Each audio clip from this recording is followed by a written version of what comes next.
All right, now my owl's looking pretty good. I got my eyes, I got my body, I got my shapes in. I drew my own beak. I drew the feathers, the wings. I mean, there's so many things now that you can do with this. I'm actually thinking about drawing my own cut the rope. I don't know if you know that little character, but my son loves that game. And now I'm looking at it going, Yeah. wait, I can do this.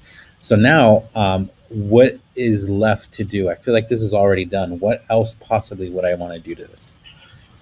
I mean, you could always add little extras like you're talking about, George. Like maybe you want a little crescent and you want to rotate that and make it look more like feathers. That's maybe something you want to do, and you could duplicate that and make it look like an owl with ruffled feathers. You don't have to. But the one thing I think we absolutely need is a background. He's not anywhere right now, my little owl. So I'm going to click on background and choose image. This could also be done just by right-clicking and selecting change background. But I like that it's up here in this menu. Background, choose image, and I'm going to do a Google image search. Forest, but I want it to be kind of a cartoon.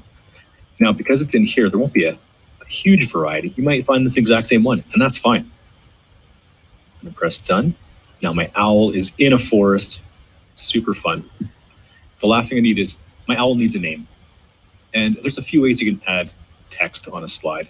Like these are already text boxes, but we don't want to, putting text in our slide into our eye. So I'm going to insert word art. And I like word art because you can change a lot of things about it, like the font and the interior color. And I'm going to call this Artie Owl. When I press enter, it pops in the middle. I can move this just like I moved all my other stuff. It's a very boring font right now. So the way the words look, that's called the font.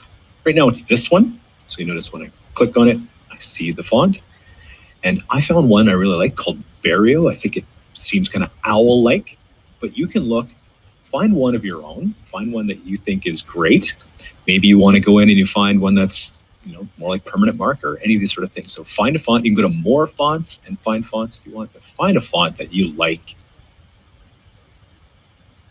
Ooh, I like it. I have to maybe make it smaller. Control-Alt-J. Perfect. And now I'm just going to make this a different color. Maybe there. All right.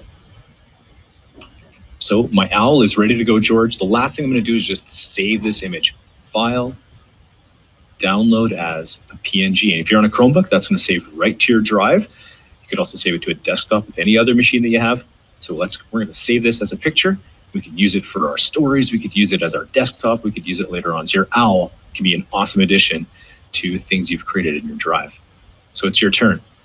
Make sure you change the background, do that Google image search and put a forest in there, get some word art, change that font, and then save that picture.